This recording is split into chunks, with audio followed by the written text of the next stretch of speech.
Sometimes you just got to try different things in your paintings, especially in watercolour. It's all about experimenting and trying new things. This is certainly something that I've never tried before. I think I've done it similar sort of painting in oils. So I've had a painting that I've done a few years ago with sort of sunlight coming through trees and a nice dapple of sunlight on the ground, on the grass and the foliage. So it's something that I've done but not in watercolour. So good morning, good afternoon, good evening everyone. Welcome back to my channel. This is Dave Lowe from Get Some Colour in Your Life. I'm just starting this one with just a bit of a outline just to map where I'm going, and you can see I've got a little bit of masking tape because I don't have any masking fluid, just to block out the sun, because I'm going to have this white area, so it's going to be quite bright if I can get it that way, and then possibly have a few sun rays coming through as well. So it is quite new for me, quite a challenge, not the simplest of paintings, but that's one thing that we need to do, isn't it? Just to try ourselves and get out of our comfort zones rather than paint things that we know, try new things, and then obviously we can learn. Sometimes it's hit or miss, sometimes it might not work, but this is my sunlight through trees. So I started off with my hake brush just to wet the surface of the sky, and you got these nice clouds and a little bit of pale blue in the sky, so I want those parts showing through the trees. It's quite a busy scene with the branches and trees, all these winter trees, so they're just bare branches.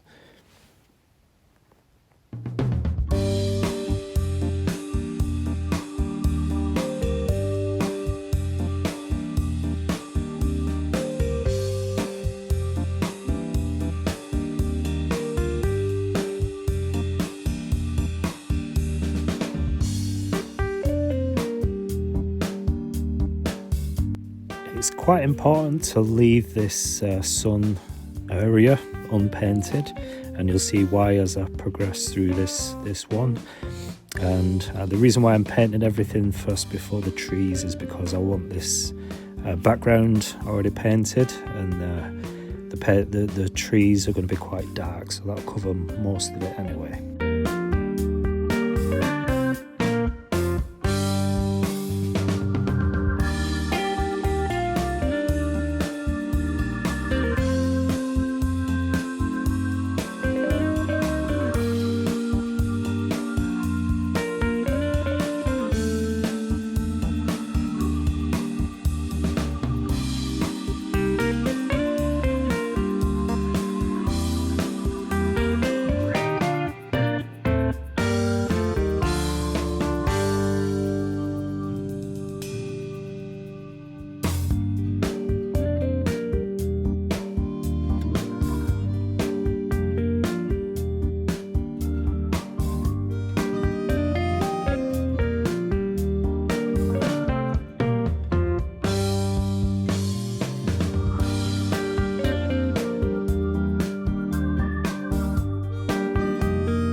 So there's a few different ways you could achieve this effect of a sun coming through the trees.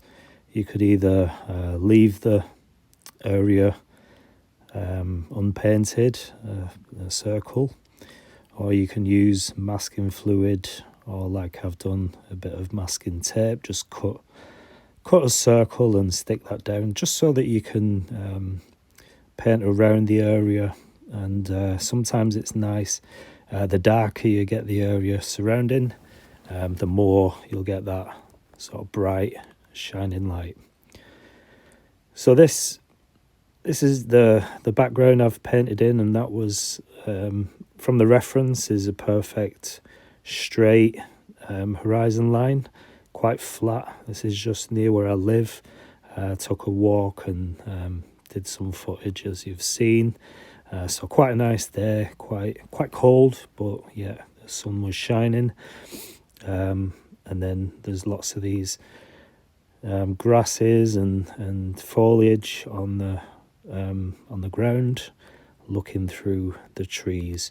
So I will have quite a dark area of trees, and the more dark you get on the paper when you've got such a bright light, it will help the contrast and it'll make that sun look a bit more bright. So at the moment it's looking okay. You can see where I've got the circle, the sun, but as I paint, hopefully that will increase in contrast and give us more of an effective light. So for this grass, I'm using mostly sap green, and I use some Hansi yellow light mixed in with it. So I've got it quite vibrant, especially in the bottom section. So as I'm coming towards the bottom, I'm using more saturated colours, some more darks, and adding more colour to it.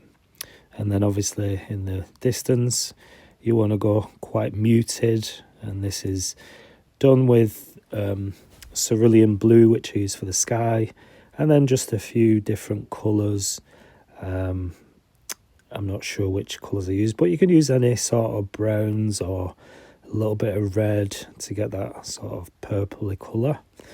And then this is a similar sort of colour that I used in the sky for those clouds. So this was some blue, the cerulean blue, with a little bit of pyro red and some Payne's grey. But you can use either sort of Payne's grey or neutral tint, anything like that. Neutral tint is a really nice colour. I do like using that. I just don't think I've got it in the M. Graham's paints, which I'm using. So the paper I'm using is Fabriano 140-pound rough paper. So I've got that nice surface, so it will add to the texture as I pop the paint down. And I'm just adding some of the middle ground grasses and all sorts of things going on in the field, just behind the trees. So I wanted to capture those. So I'm just going to mix up the colours and make it a little bit more interesting. And you've got some nice shadows in there and different tone. A little bit of red I can see, so I will be adding some of that. Just a bit of brown at the moment, just to get the shadow side at the bottom of the grass. It's like a different type of grass in the grass, if you know what I mean. Quite long and almost like a swampy land. It's just a big playing field near where I live. You get a lot of people dog walking and just playing football. There's a little sports ground by just not far from this area. So it's quite a nice scene. Not something that I've painted. I've not painted similar to this before. So I just wanted to try this and see how I get on. By the way, if you're new to my channel, then please consider subscribing. And also if you like this video and still watching, then please drop us a thumbs up. It really does help my channel to grow and get the algorithm send my videos to more people. I really appreciate that.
So most of the paintings so far I've done wet in wet. I'm just going to mix up some darks now for the shadows. So you can see a little bit of brown, a little bit of Payne's grey, and that's the mix I'm going for. There's my palette, the Graham's paints.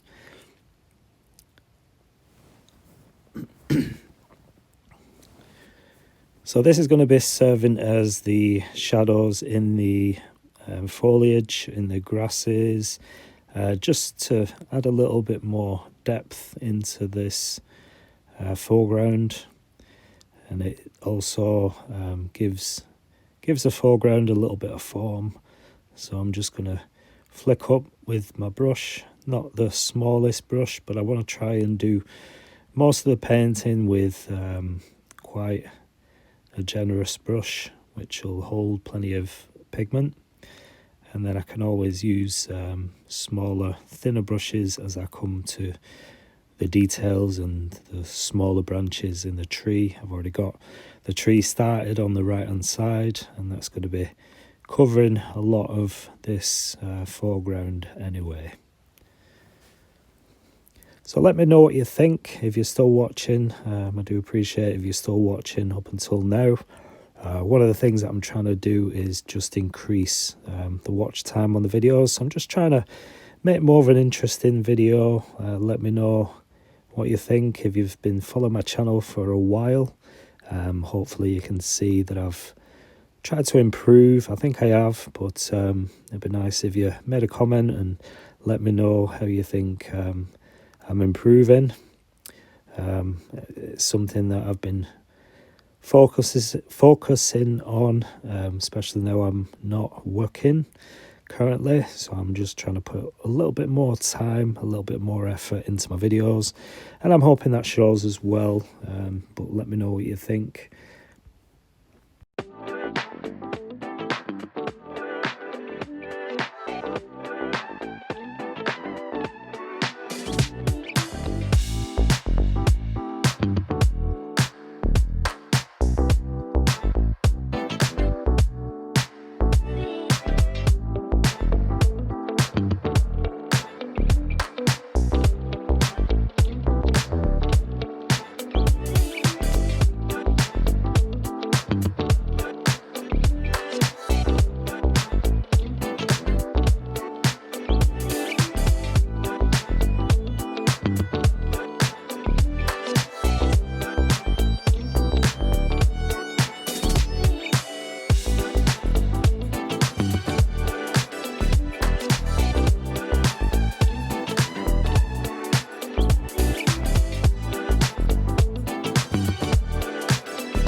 You can see the difference this makes as I add some more vibrancy to the green, and this is all the rain that we get in this country, especially in the northwest of England.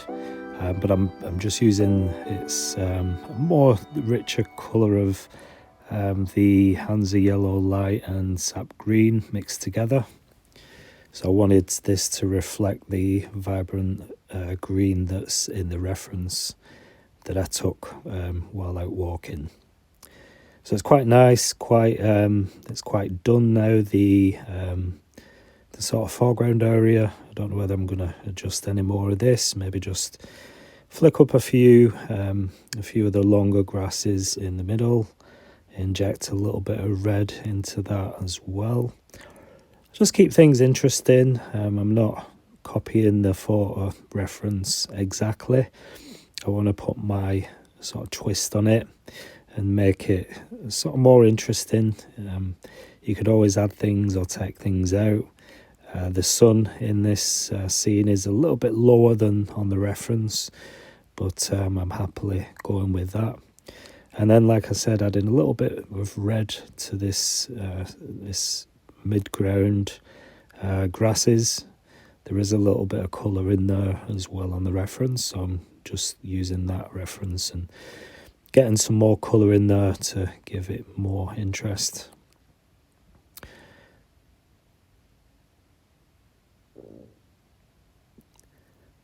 Like I said, a lot of this is going to be covered anyway, a lot of branches coming across the scene, and I'll show you how I do the sun area. It almost looks like the sun's burning through the trees, and it's quite interesting, and that's what's really attracted me to this painting this week. So I'll be interested in to know what you think. Like I said, leave comments and give me a thumbs up. I really do appreciate that. It really does help.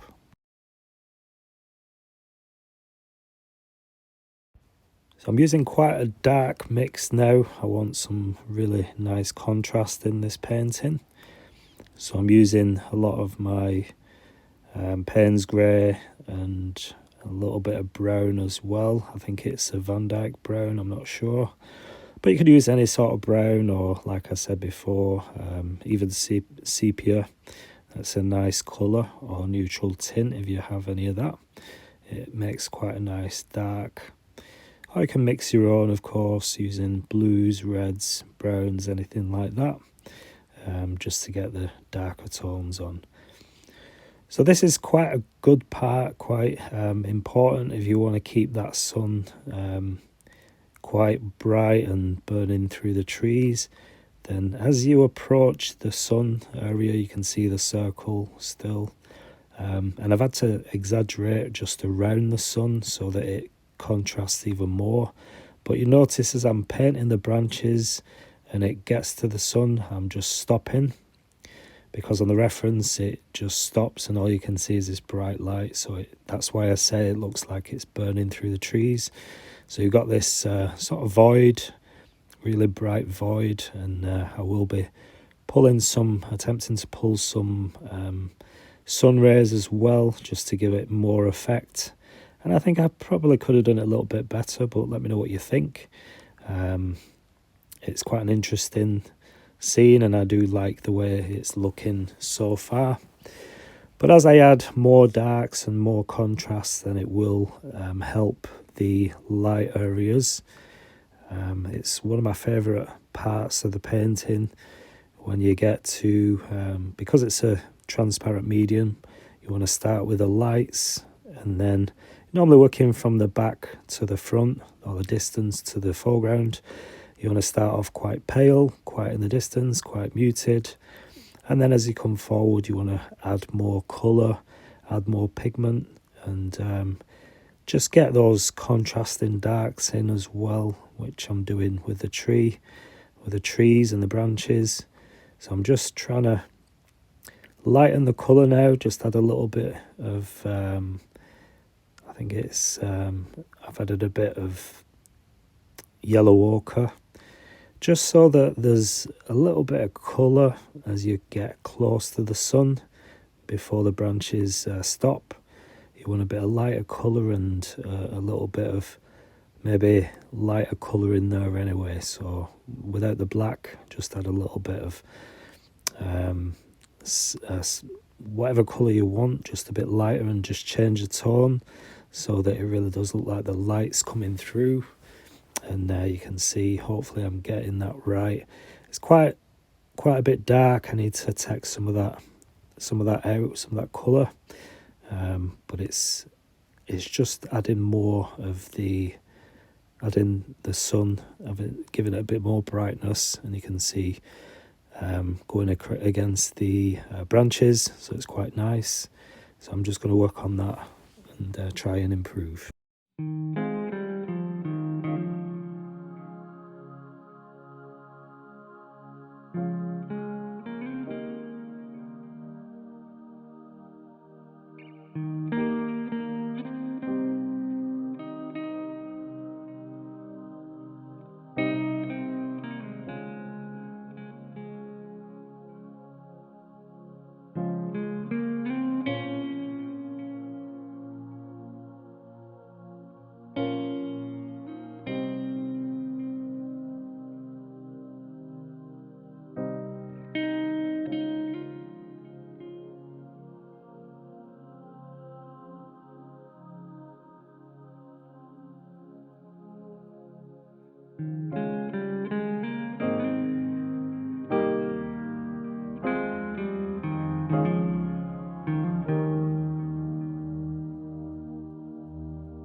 Well, hope you like that one. I've enjoyed painting this one, quite a new experience for me. But thanks for watching, and I'll see you again in the next video.